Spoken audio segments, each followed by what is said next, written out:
Most couples say that they are marrying because they love their fiancés. And that's usually why people say they get married. I love you. Will you marry me? And the person who answers to that particular proposal never asks the question, what do you mean when you say you love me? They're so excited and caught up in the thing that the person asks them, that yes comes out automatically. Yes, I marry you. Someone says they love you. You should stop and say, what do you mean? What is love? What does the world think love is? What do you think love is? Is what I was trying to get at. I'm going to give you several definitions. You could jot them down. And let's see how close they are to this list. Love is a feeling you feel when you get a feeling that you never felt before. Heard that one? That's not an old one, but that's a modern one. That's happening right now. Right on this minute somewhere in this country. Somebody is saying that's what they feel about someone, a feeling they never felt before. Another one they give is love is a perpetual state of ecstasy, anesthesia, just dream. Living in a world of fantasy. Perpetual state of anesthesia. Just can't believe this thing is happening. Some also say that love is a find, a fire, a heaven, a hell, where pleasure, pain, and sad repentance dwell. Describes a lot of people's feelings. Others say love is a grave mental disease.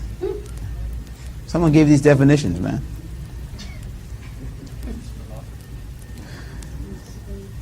To some means to love somebody is not just a strong feeling, it's a decision, it's a judgment, it's a promise.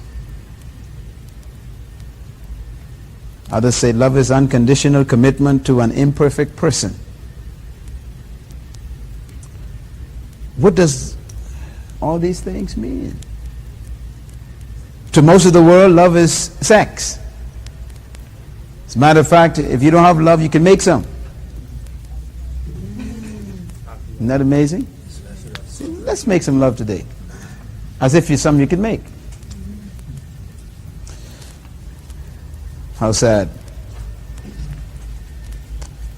The Word of God has a lot to say about love, but I'm not going to deal with it from just a list of scriptures, because you could do that on your own. I'll give you a list of scriptures.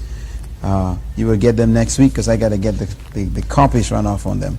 But I'll give you some scriptures on them if you want to take that route. I want to talk about the problems of identifying love. What love is not.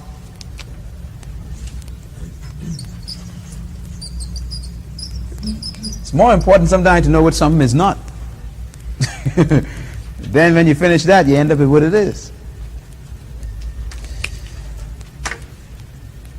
The first problem with defining love in our English language is that our English language is a very limited language. We have a problem in English. The problem in English is that English has single words for many things. Let me give you an example. If I say, give me some bread. Now you got to figure out what I mean. You're not sure what I mean anymore in English, do you? I may ask for money, or I may ask for some purity. The white stuff, the gum. When you wet it, it turns to gum. If I say to you, hey man, that's heavy. What do I mean? Heavy used to mean lifting something that had a lot of weight. But now we don't know what heavy means anymore when somebody uses it. That one word means a lot of things. This word love has run into the same problem in the English language. So the people who are English-speaking people have a tremendous problem with love. And that's a lot of people. The people who have their languages in the Germanic language backgrounds And that is the Hebraic languages and the Greek languages and other languages that derive from that, Aramaic. Those languages are much better to live with, because in most of those languages you'll never find one word meaning different things. There's only one word for one thing in one situation. Listen to this. I love my dog. I love ice cream. I just love that house. I love guinea pigs. I love my wife. You realize what I just did? I used the same love word to love a guinea pig, an ice cream, and to love my wife. So my wife doesn't know for sure if I love her like I love the guinea pig, because it's the same word. So that's the problem we have in English. We don't have any other words for love. So when you say you love snakes, and then you say you love your wife, you may be telling her she's a snake. I love snakes, and this is my wife. I love her.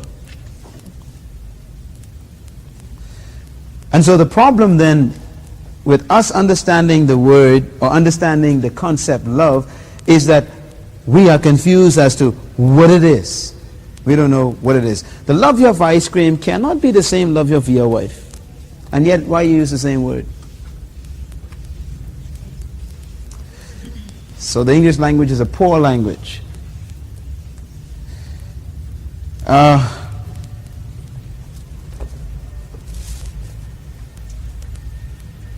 Love, then, there's a question I have on the top of your page. If to be married you had to convince a jury in court of law that you really did love the other person, before you got married it was a requirement that you had to go to court and prove that you loved the person before they gave you the license to marry that person, what facts would you bring to present to that jury to prove to them you love that person? What would you do? I want you to think about this. I mean, this is a problem. What would you bring them? I don't know. What would you bring them? Postcards, letters, scars. I don't know. An empty wallet. Spend all my money. No. So what do we call love? We're not quite sure what it is. So we got to figure out what this thing is not. In the Greek language, which is what the New Testament is written in, and then in Greek language, which is what the Old Testament is written in, they don't have any problems with this thing. God doesn't have any problems with love. God knows exactly what love is, and He knows what it's not.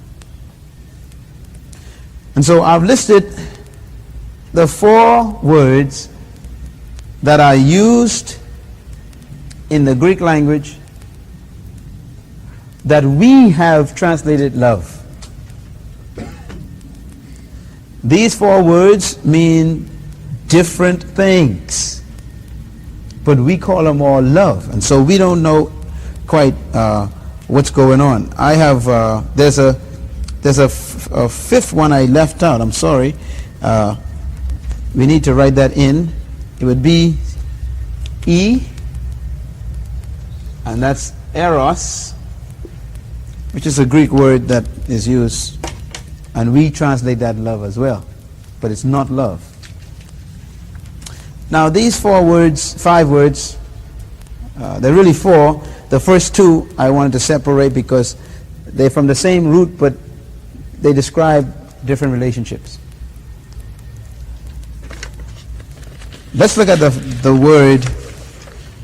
first word, phileo. 4 words in the Greek that are described in our English language as love. There's phileo, there is eros, then there is stego, and then there is agape.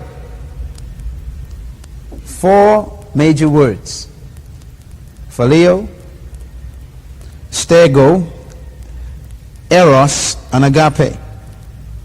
These words are definitely in use, in operation today, even though we don't understand them in their workings.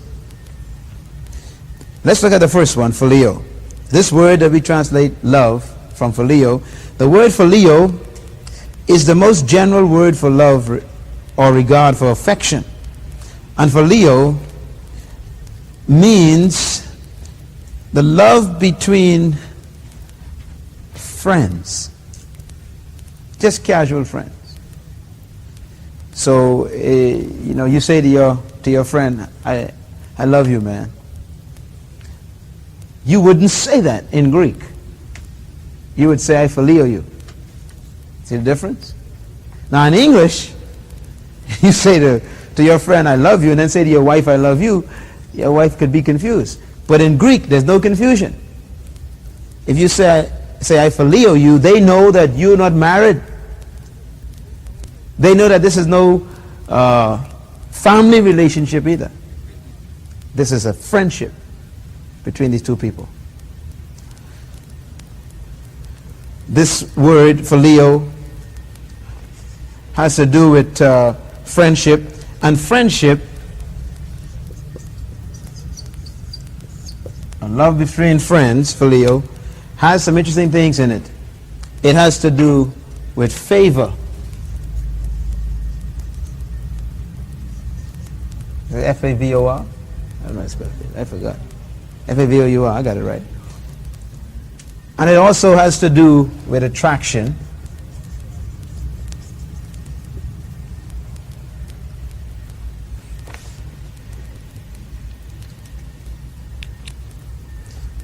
It has to do with relations. This is phileo.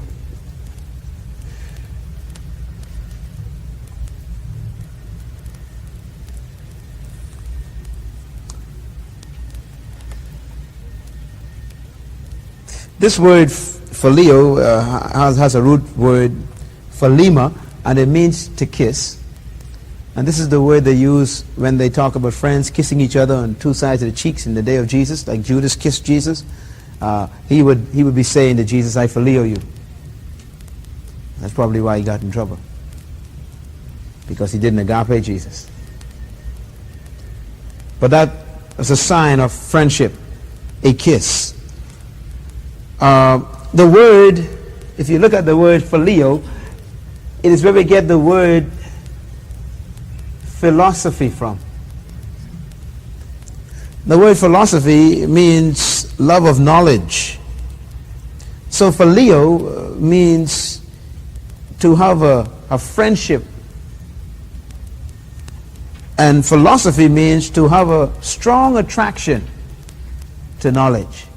Someone who likes knowledge is called a philosopher.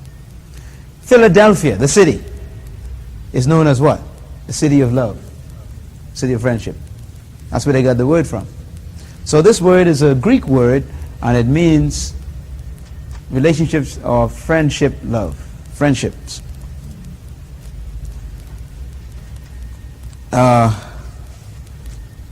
Then we go to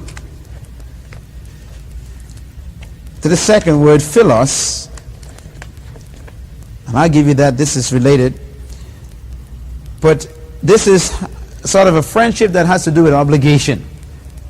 This philos word, it's friendship, but it's now obligation.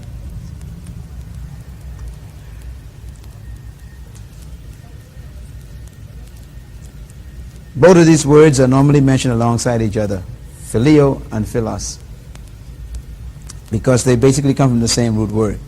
So you can just simply put for philos, friendship with obligation.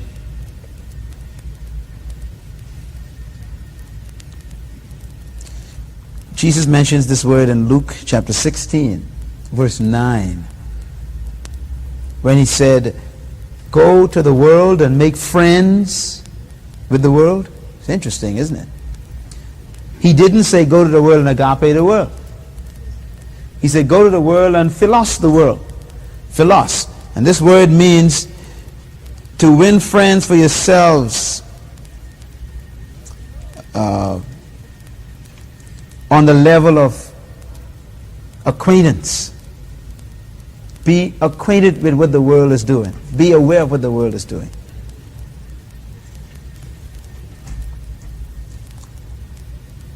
Remember when they came to Jesus and when Jesus went to Pilate, rather, and Pilate was going to let him go, and the people cried out, "You are no friend of Caesar." This word is used there to describe the relationship. Friendship. So you're not Caesar's friend. Philos.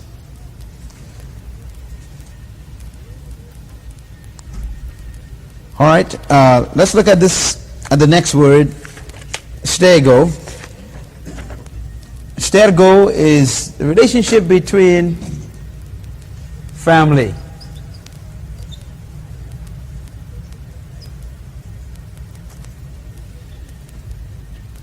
This is your relatives.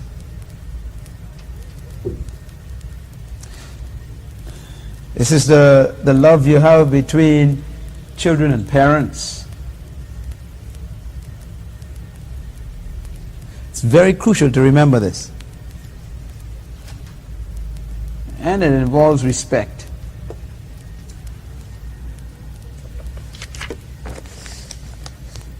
I cannot describe how serious this is. This is an important distinction. Now, when you say to your parents, "I love you," "I love my mother," "I love my father," you do not love your father or your mother the way you love your wife. You see how important it is to separate these words? And so some parents even get confused and say, "I thought you said you love me, son, and you don't come see me." Well, I love you. I stege you, but I don't agape you. There's a difference. Now, why is this important? Because this explains why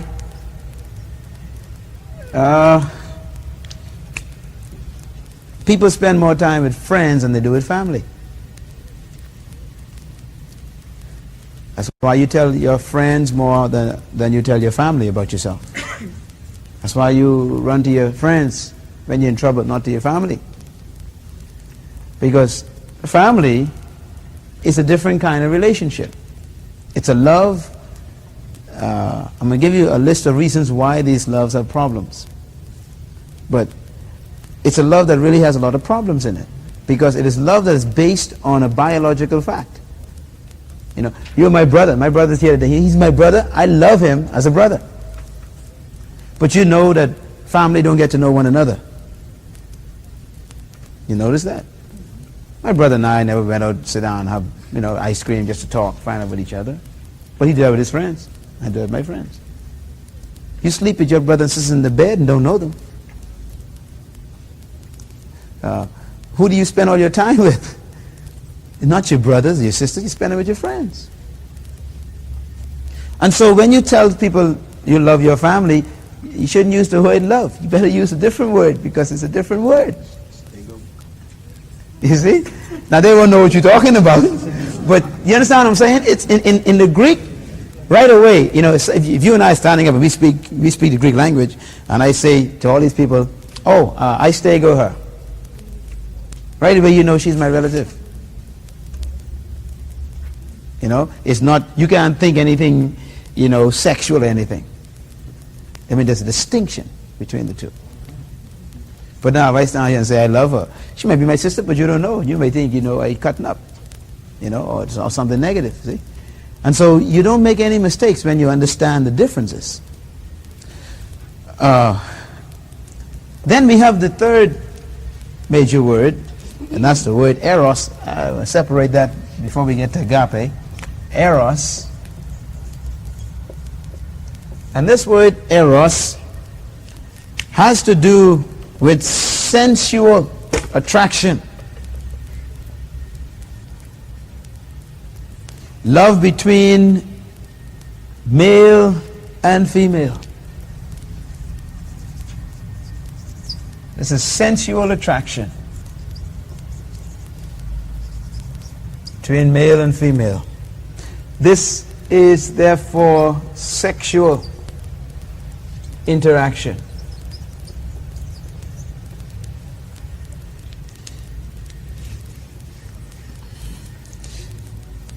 This, if you were to look up the Greek definitions of this word eros, you'd see words like this: longing, craving, desiring. And this is the key to eros, sensual. The word sensual is an interesting word. It comes from the word sensus.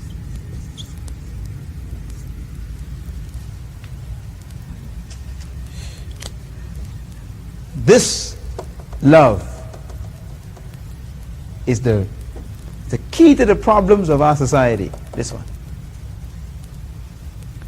The word eros, if you look at it, I'm sure you already figured it out, it's where we get our word erotic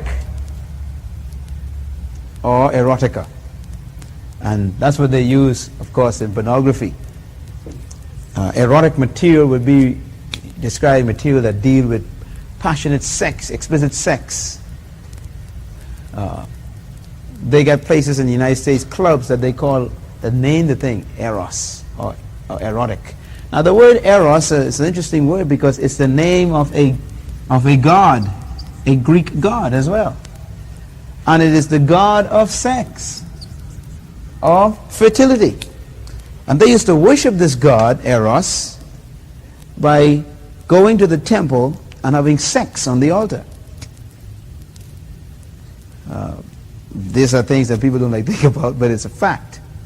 And if you were to read Greek history and Roman history, you will discover that this was a very famous god. Of course, what we don't understand is that this god is still alive and well and being worshipped right now in this city. This god is more in control now than he was back in the Roman days. This god is being worshipped at altars on every square block of this country. This god, Eros. Every bookstore got him, worshipping him. Yeah, the video stores, I understand, around the town got this god. You could worship him. You go to sex movies and theaters all over the United States and Amsterdam, and they got this god is alive and well. You could worship him. But in the day of Paul and the day of Jesus, you could go to a temple, literal temple, where they had this big god Eros, and you could go ahead and worship him, and you do it by sex. To show you how serious this thing was, Corinth, which is the city where Paul went to, where he sent a letter and he went to preach. The word Corinth means corrupt. You shouldn't forget that. So Corinthians means corruption. What a name to give a city. The Romans called it Corinth because it was such a corrupt city. That's what they named it. When they took over, they called the city corruption. And in the city of Corinth is where they had one of the largest temples to Eros. And it was in the city of Corinth where they used to have prostitutes, both male and female, that used to live right around the corner from, right in the porches of the temple, these little huts. And so when you wanted to worship, you had your available partner. Sad, huh? And so they had a city full of prostitutes, homosexual prostitutes and heterosexual prostitutes. Paul begins to allude to these particular people sometimes in his writings when he was talking to them about letting their hair grow back and they shouldn't cut their hair and that kind of thing. To the women, because the prostitutes who live in the temples used to shave their hair, and that's how you identified them. See, shave their hair, and they used to wear all kind of bands of jewels all around their hands and their upper arms and long earrings, and they were all painted up, and so you couldn't miss a worship partner, if I may use that word. And that's why the male prostitutes used to let their hair grow. Isn't that strange? Man always reversed God's order. And so you had men with long hair, long hair, and that's how you could tell that this guy was available. So if you come, if you pass through the city and you want to stop and worship Eros, you don't have to guess about making a mistake. You would go up to a young girl, she may slap you in your face. But then with these folks, ain't no way you could miss them. And so when Paul went there and began to preach the gospel, many of these people who used to worship the god of Eros, they got saved. They came to Jesus and they gave their lives to the Lord. And many of them used to, when they go into church, the women, they used to be going to church, to the church house to worship, and they had problems because the hair didn't grow overnight. You understand the problem? They had bald head and, and all these earrings and makeup still on. They didn't know you got saved. They didn't know anything about this thing. Young Christians. So when they were going on their way to the temple, here comes these guys, hey baby, let's go worship. And they had problems with this. You're trying to explain to these fellas, hey, we changed. And the men who got saved had the same problem, Women coming to them or other men come to them and, and the guy says, no man, I'm changed. But they see your long hair still on, and they see the girl's hair still shaved. So Paul had to solve the problem. They wrote him a letter and said, Paul, we're having problems, man. People, harassing us. So he said, tell the women let their hair grow, and while they're waiting, let them cover their heads. So nowadays, people wear hat. They don't know why Paul said, well, cover your head. See, they prostitutes. It's amazing how we twist doctrine and mess things up. Right? Now we go, all the churches wearing hats, and they don't know why Paul said wear hats. See, you never had a prostitute problem with a bald head. So I can't tell you wear a hat, cover your head. Because it doesn't relate to you. It has nothing to do with you. It was a personal situation in a certain time, at a certain place, with a certain problem. Now when you make that a doctrine, you're in trouble. Then the same passage Paul tells the men, he says, and men, cut your hair, because nature does prove that God created men to have short hair. It's better for you, and etc. That's what he meant by that. When he told the men to cut them, cut their hair. He says, cut your hair, plus it's better for you anyhow. Okay? And nature proves it's healthier for a man to have shorter hair. So Paul was writing those things to deal with this problem with Eros. These people used to be a part of that cult. Well, I said that just to give you some background on how serious this particular God was and still is. Once again, I'd say that he is still probably the number one problem today. This demon, Eros. But this is an important word to remember, because this is what even you Christians unconsciously call love. If they say, if your sexual life isn't good, your love ain't no good. See how we relate those two things? So if you don't have a good sexual partner, then you feel depressed, sad, then you break up. Why? Because you equate love with sex. And love has nothing to do with sex. Nothing. You're going to prove it in a minute. So eros is a word that is given to describe the sensual activity sexually between animals. So if two dogs are having sex, the Greek would say that they are in an erotic state. So you are no better than a dog when you experience an eros. It's totally sensual and chemical.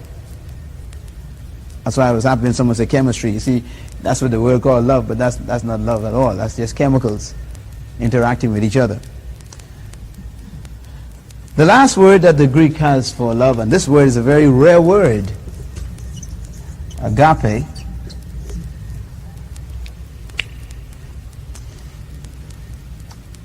The etymology of agape or agapo is not clear, because it's a word that was created to describe the love of God. It appears a couple of times in Greek literature because they was trying to describe a love that they never could describe. And this word is only found in the Greek language, and it was used by Jesus. There's only one reference to this word that is being found outside the Bible. That's important. This word agape. This love is a love that describes a move by one for the sake of the other. That's how they try to define this. The move of one for the sake of the other. A generous move by one for the sake of the other.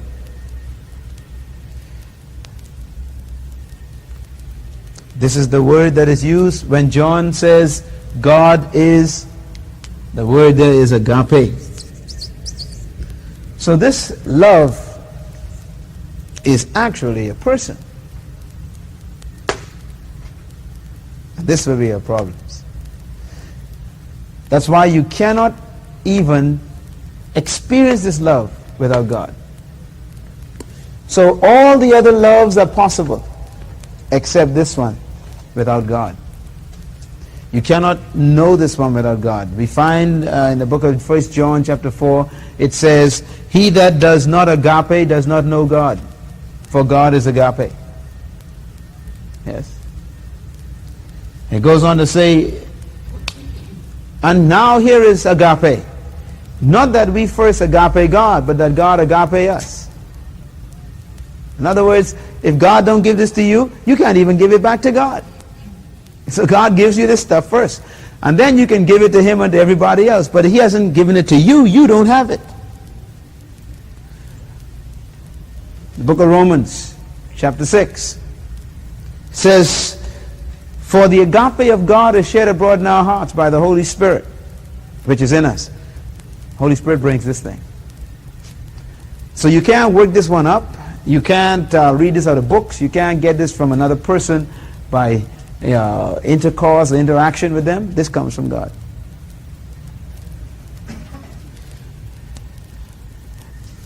All right. What is love? Oh.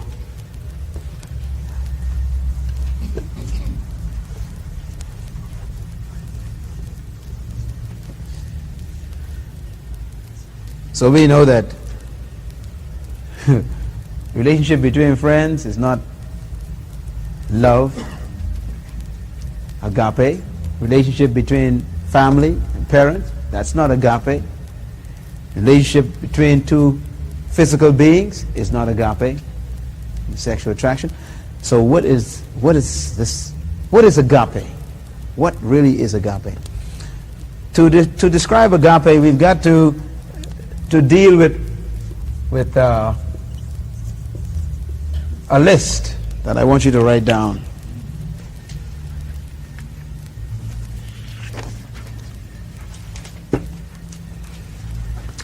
First, I want you to write the list. If you have any room on the back of your sheet, write the word phileo.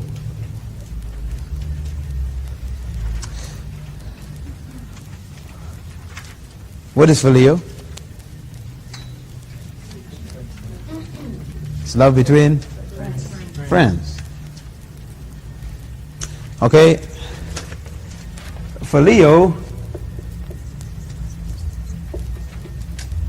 is love that is obligational. Write that down. It is love that is based on like. Because you like a person, you're with them. It is based on looks. They look like my type. It's based on personality.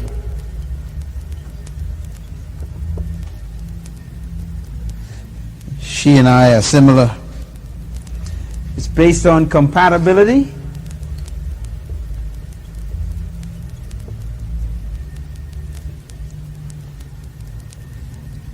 This love is based on pressure. It's based on expectation. And it's based on conditions.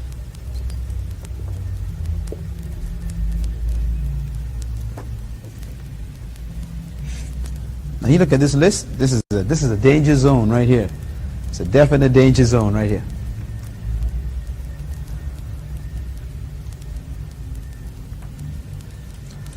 When two friends are together, or when two people become friends, they feel obligated to one another.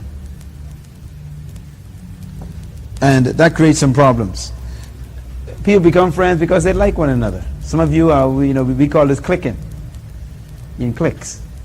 You like one another, based on like. Which means if you don't like the person, no friends.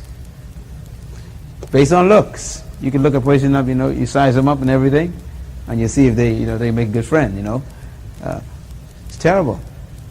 This love is really sick. Personality. No two persons are the same, so I don't know where you're going to base your relationship on personality. Okay, so right away you are excommunicating a lot of people or excluding a lot of people, period. They were never in to be excommunicated. Compatibility. You can't compare yourself with anybody. The Bible says we don't do that. We compare ourselves with ourselves. But this kind of love does that. Say, hey, we're compatible. People get married based on this stuff here. Could you imagine what they get married in? They get married in phileo.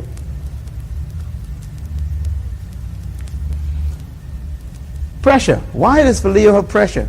Because the pressure is produced by expectation, which is because of conditions. You're my friend as long as you, and then give this long list. Okay? Which means the minute you give a person a cause for your relationship, you've established a condition. And therefore, they are expected to follow these conditions and live up to this particular list of rules. Otherwise, you disappoint them, and therefore they are always under pressure to constantly please you or to make sure they do things right. That means this person can never be themselves. So you can see this year is out for marriage. Totally out.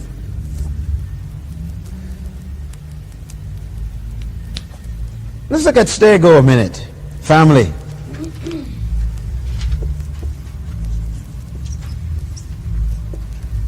Put a list under it.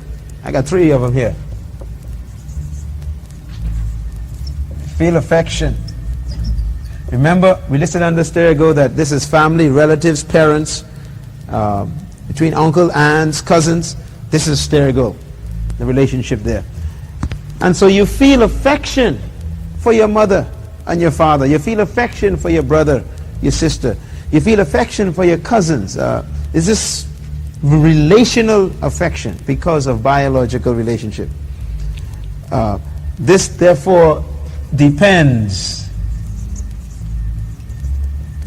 on relationship.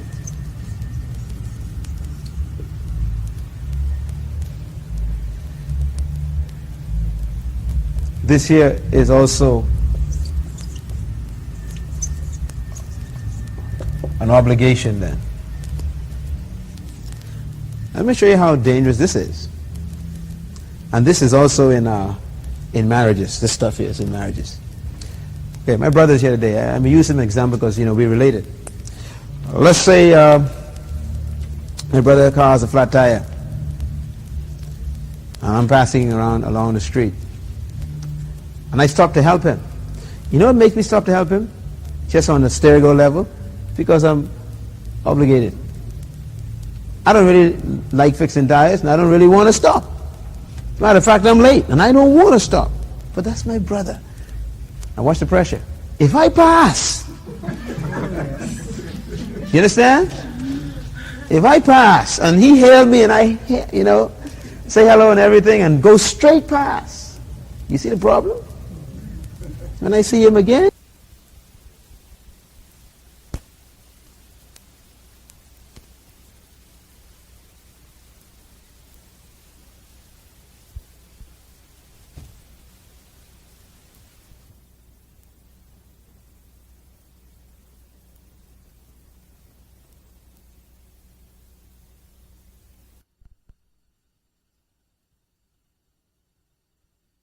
not because you love your mama. Don't tell me that. Because of pressure. Obligation. You are part of this house, and so the expectations are there, and so you do it even though, notice, you hate what you doing? That's two ways to sound no good. You hate what you're doing, but you're doing it. So you're not doing it because you love it. Neither are you doing it because you love them. You're doing it because you're stuck in the family. So that's not love. That's obligation. A lot of people get married like that. Say, only because you're my wife I doing this, Relationship. Hear it? Say, only because you're my husband I cooking for you, Relationship. Yeah? The problem with this kind of love is that this relationship love, is one that it destroys unity. It sure does. Do you know why most married couples have problems? Because they take each other for granted.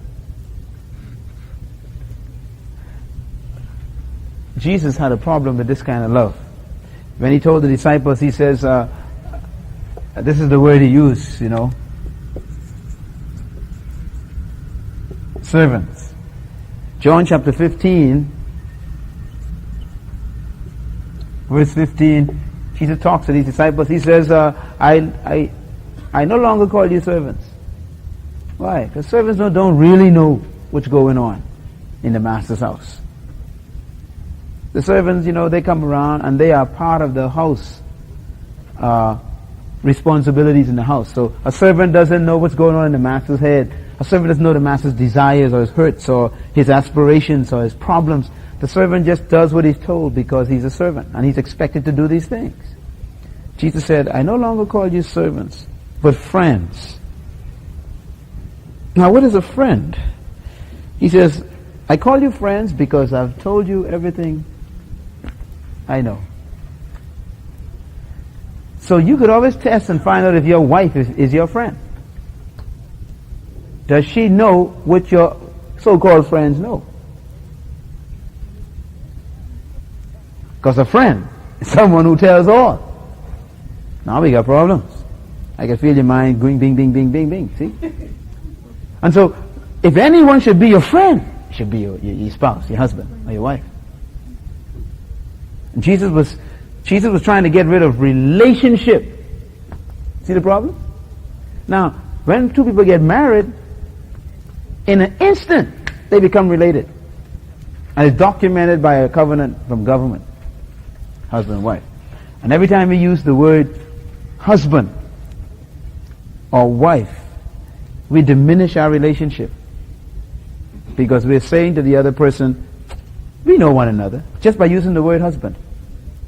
It means we know one. Just like I say, if I use the word, this is my brother, the implications are we know one another. But we don't. We just happen to be born from the same family, parents. And so we have to become friends. See? Brothers and sisters are the same word Jesus used for servants. It's the same word for servants. It means house minister. Someone who's in the same house, technically because of relationship, obligation. And so, if I get my wife and I, my wife could be my servant, I could be her servant, or we could be friends.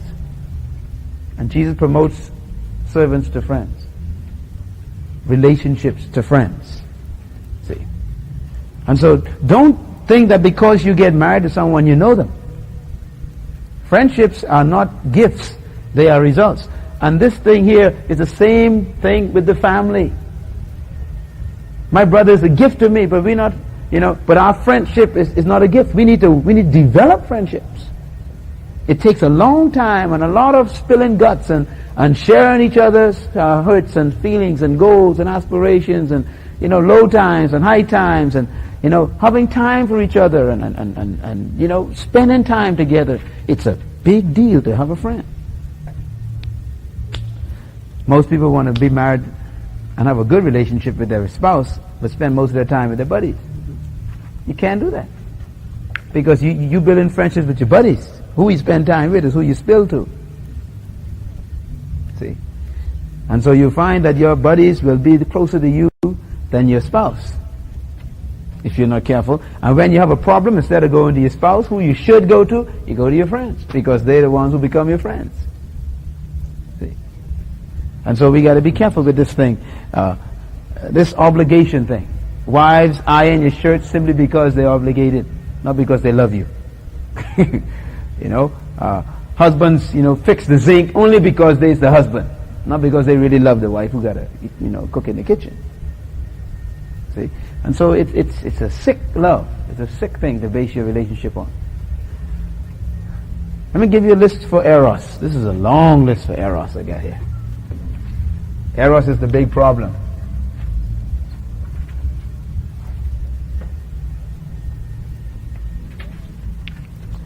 Eros is sensual.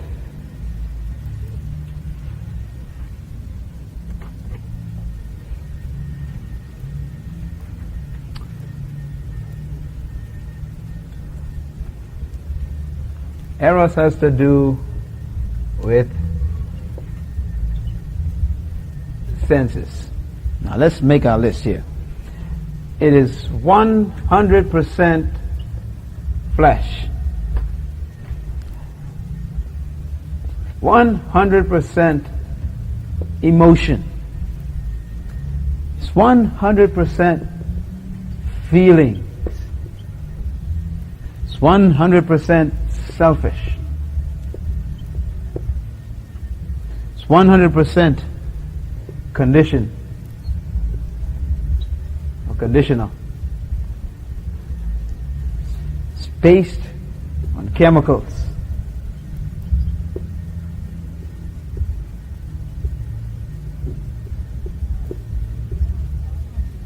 It's filled with desires, and it is unreasonable. Unreasonable.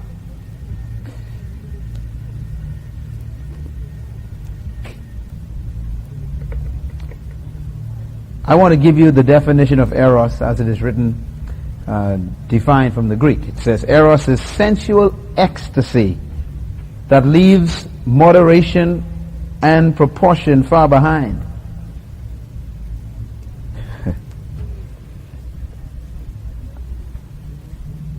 It is a sensual feeling that forgets all reason, all will, and all discretion on the way to its ecstasy.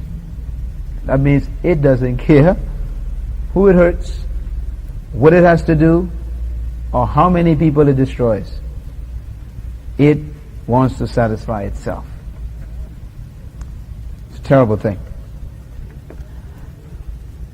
Therefore, it is a love, as we would call it love, based on pleasure, self-pleasure. It is a love that is reactionary, based on reaction. It's a love that is unstable.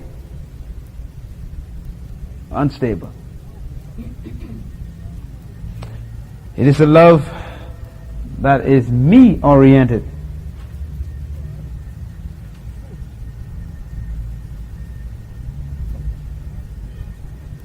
It's a love that is unspiritual.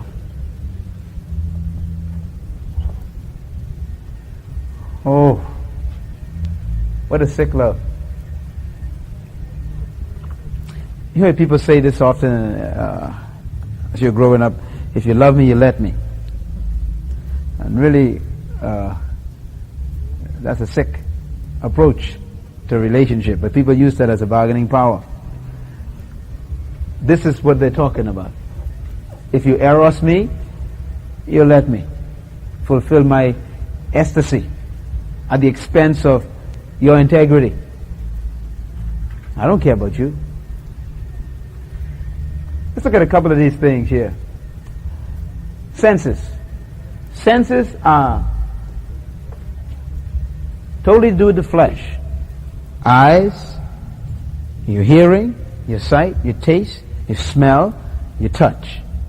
Eros deals with the senses. Now, the reason why this is so dangerous is because the Lord has designed your body in such a way that the chemicals in your body are automatically vulnerable to react based on the stimuli they receive. So, please don't ever confuse chemical reactions with love. Anybody could stimulate your chemicals. Anybody. If a cat touches you the right place, you'll get excited. Chemically. Really, chemicals are really innocent particles in your body. They're just elements there in your body, and they have a purpose. They are to react to certain stimuli. If you stimulate them, they do things. And so, when somebody touches your hands and rubs it real slowly and smooth, right? There are certain chemicals in your body that begin to trigger by the neurological system in your body. It triggers certain hormones to release certain things. Now, the touch in cooperation with the senses of sight and sound causes those hormones to release that chemical to such high degrees that if you're not careful, it will begin to cause you to emote. Now, to emote means to move. And if somebody were to stimulate you to the point where you have to move, you're really in trouble now. But I want to describe to you something that I hope you don't forget. Feelings and emotions are really the same thing, and they come from your thoughts. Right? So if you want to control your emotions, what you do is control your thinking. If I say to you right now, there is a slimy, slithering snake running around inside your shirt, your blouse, and it's about to go down your back and swing around your waist, and the scales of it are slithering down your legs. See, you get your face, you almost begin. Now, I'm just painting some pictures for you mentally. I'm giving you thoughts. Okay? But those thoughts trigger chemicals in your body that make your whole body change its state. So we call that motion. You are emoting. You're changing from a state to another. And therefore, if you don't like your emotions, then you got to change your thinking. So if you put yourself in a position where you are sitting with a member of the opposite sex, the lights are low, the music is just fine, and no one's around, the sea breeze blowing through the window with the moon resting over the palm trees. You understand? I mean, your senses, what you see, what you hear, I love you, what you feel, then your body starts doing what it's supposed to do. It starts producing chemical reactions. Now, people think that when that happens, that's the devil. That ain't the devil. That's your body. Do you understand? How could I even do that? The devil took over me. Wasn't no devil took over you at all. These bodies are just a stack of meat with ligaments, some cells in them, with some sinews and some bone to keep the structure up, and some nerve systems set up in it to make your senses, react to stimuli, and that's it. The real you is a spirit. And so you put these bodies in a certain situation, they'll do what they're supposed to do. These bodies are just dumb things. Your body is dumb. You can condition your body to do anything and it'll do it. You ever tried to put your body in hot water to take a bath?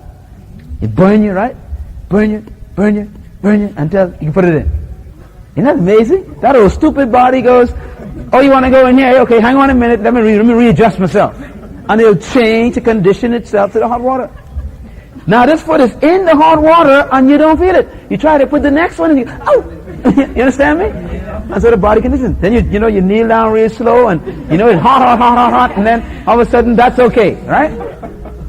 Now you're going in cold water in the ocean, right? You put your toe in, whoop, right? And you leave it in for a little while. This old dumb body adjusts itself, and then you start moving. You feel that thing, man, so cold, but eventually, you get up to your chest, and everything is warm under the water. That proves to you that this old dumb body you keep blaming the devil for is really not the devil's problem. It's yours. And this erotic thing that we call love is nothing to do with love. It is 100% chemical reactions that cause you to emote, and we describe those emotions as feelings. So when somebody says love is a feeling, run.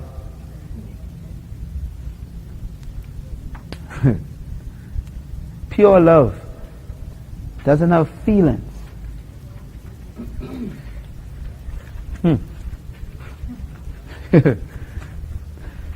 So what is this thing? This thing is selfish, it's conditional, based on the condition you're in, the situation you're in. It is chemical, and it is striving to fulfill its own desires, and to do it becomes unreasonable. Yeah? You go beyond a point where ain't no stopping, people say. This erotic passion, they say, it's gotten the control of me.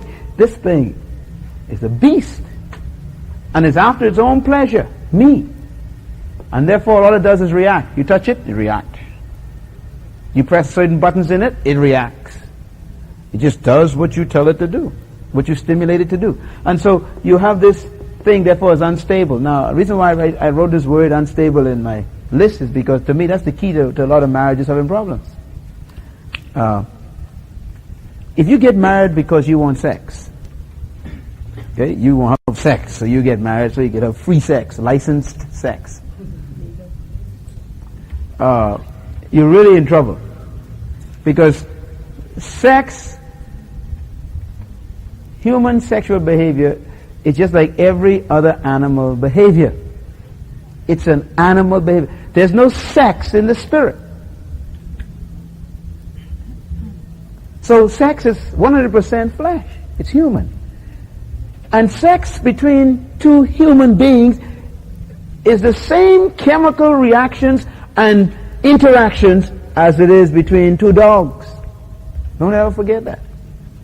Now, dogs is of heat. When they get in heat, they become the same way you become when you get in heat. And don't look at me funny, you're getting heat. When you get in heat, you become selfish. You choose any word and yet it'll work. When you get in heat, chemicals take over and your desires become unreasonable. And all of a sudden, all you want is pleasure. Because you want to react to that unstable me, which is unspiritual. And therefore it's sensual, because it's flesh. You want to write a sentence with this? When dogs get heat, ain't no stopping them. You tie them, they break the chain. They bite themselves when they get heat, if you tie them. Isn't that terrible? And when that thing subsides, and the chemicals and the hormones in that dog's body goes back to normal, the dog becomes just like a normal pup. He'd run after your wood and pick it up for you. But when in heat, he ain't running after no wood. No bone, no nothing. He ain't just no bone, no food. Isn't that interesting? Then when he's finished, get over heat, back to normal. Throw the ball, he go get it, bring it to you. He plays you. Then the heat comes on again. After a while, it's gone again. I want you to learn something about this.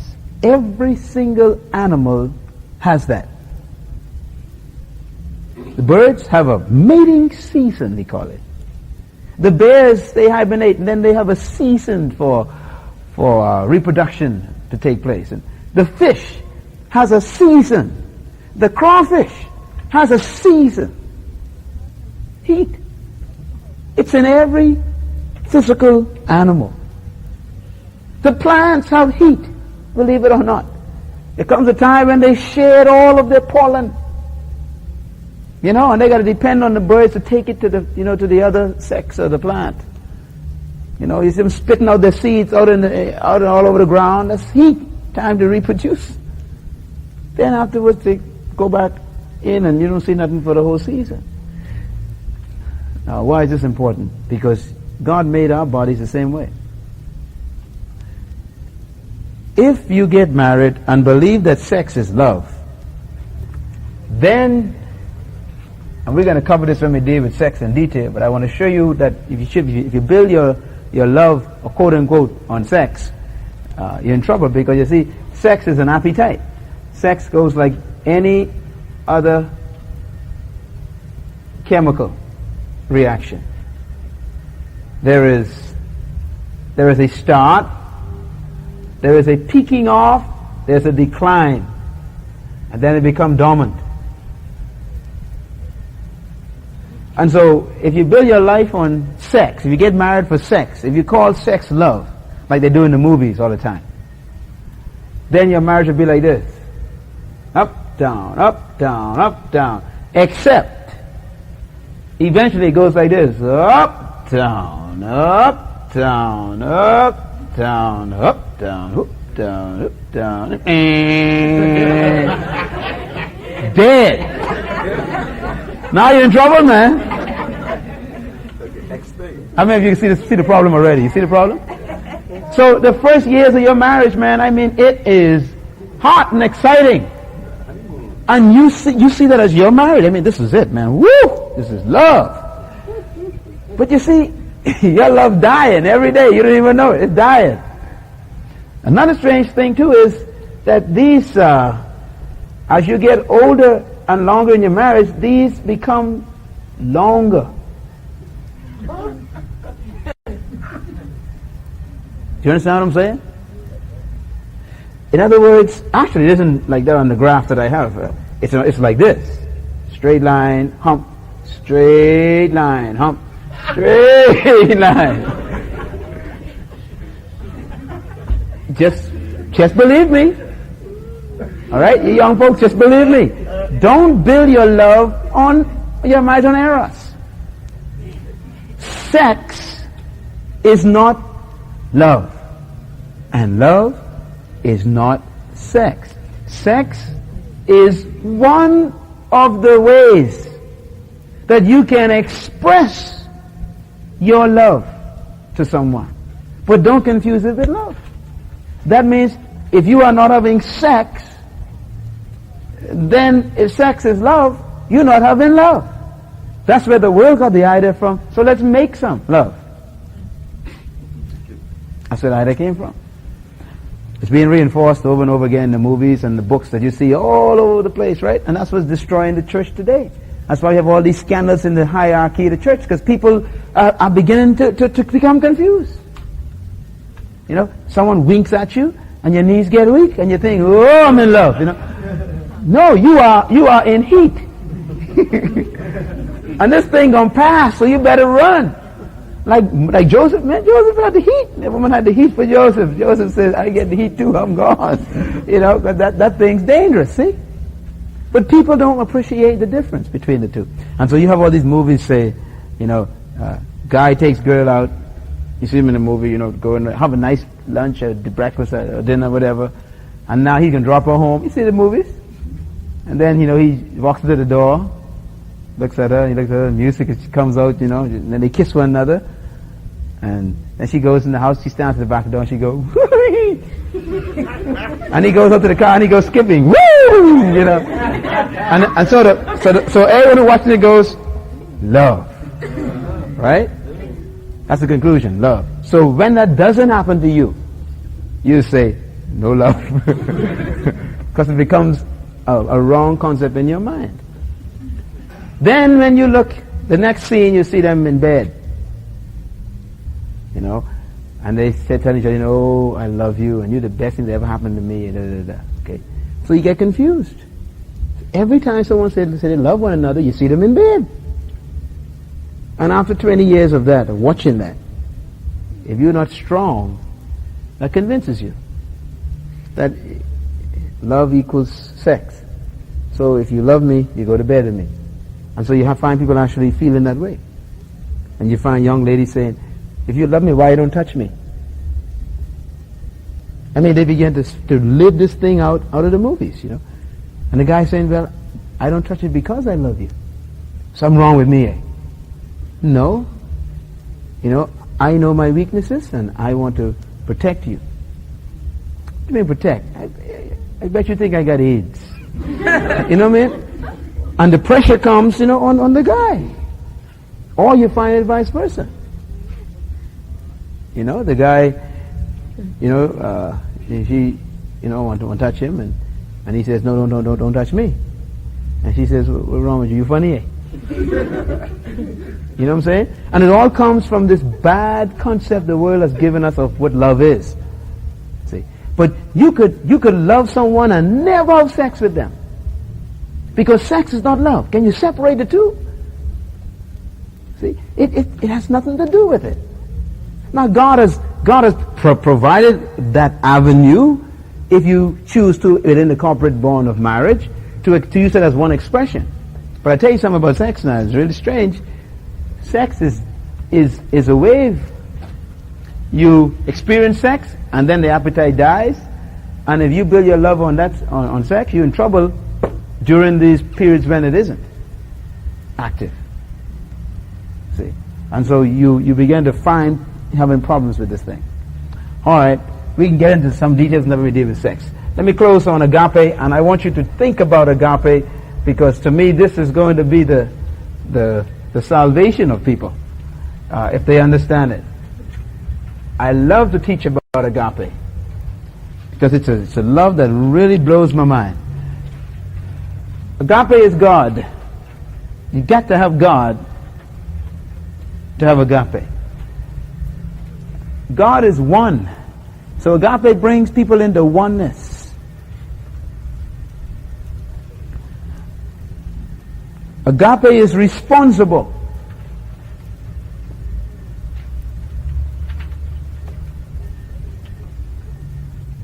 Agape is unconditional.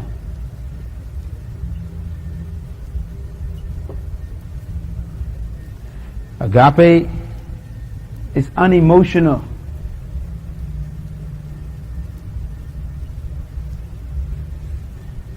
Agape is constant.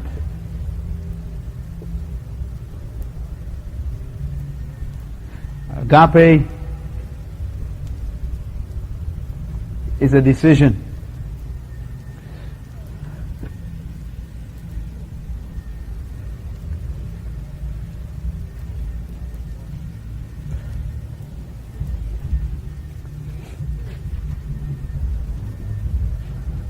Agape has no reason. That's the key to agape. Please underline it. Don't ever forget that main one. Agape has no reason. I'll make some statements, and they probably won't make much sense to you today, but maybe you pray before the Lord, they'll come to you. True agape, number 3 on your page on the back of the cover, if you haven't started writing there. True perfect love has the following elements. These are the elements you write down. True love has God, has oneness, has responsibility, it's unconditional, it's unemotional, it is constant, it's a decision, and it has no reason.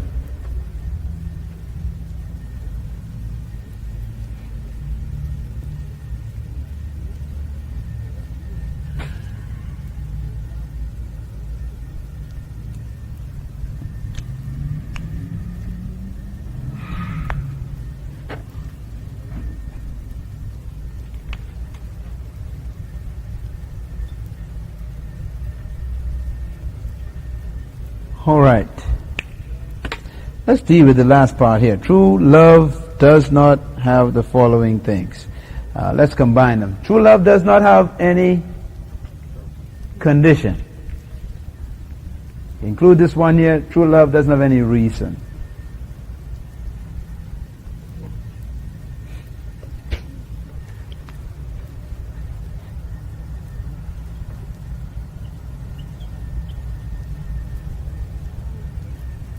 Now this is the key how we work our, I call this the equation of perfect love. She works out in your love, you're straight.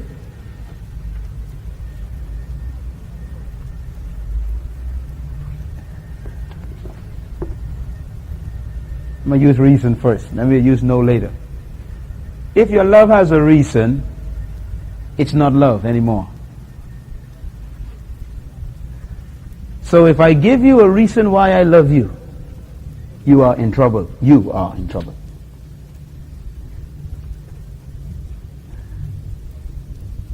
Whenever anyone says to you, I love you because, you should run. Or someone says, I love you if you should run. All of you say, yes, someone tell you, I love you, I just love you when you.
Trouble.